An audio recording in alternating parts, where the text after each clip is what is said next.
Gel bakalım. Gel. Sen nereye götüreceksin onu? Bırak Yesanur.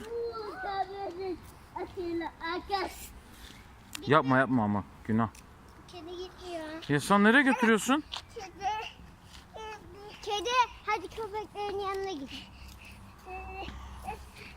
Esra seni tırmanabilir. Esra! Esra! Kediyi kaydıraktan kaydırsana. Ha? Kediyi kaydıraktan kaydır bence. Babacığım düşersin. Tamam. Gel bu. Sıcak. Tırmanacak gibi seni. Hadi kaydıraktan kaysın.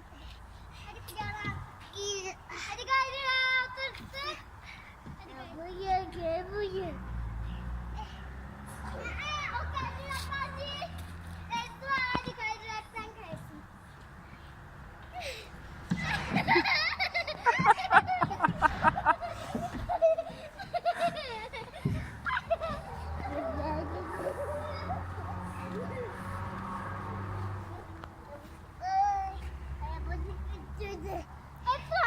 Bırak babacığım bırak. Bırak. Bir de şuradan çıkar. Yesanur bırak. Yesanur. Hadi bir de. Esra. Hadi buraya tut. Tamam gel.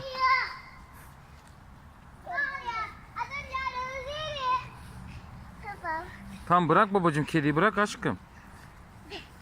Esra. Bir de şuradan böyle. Kızım bıraksana.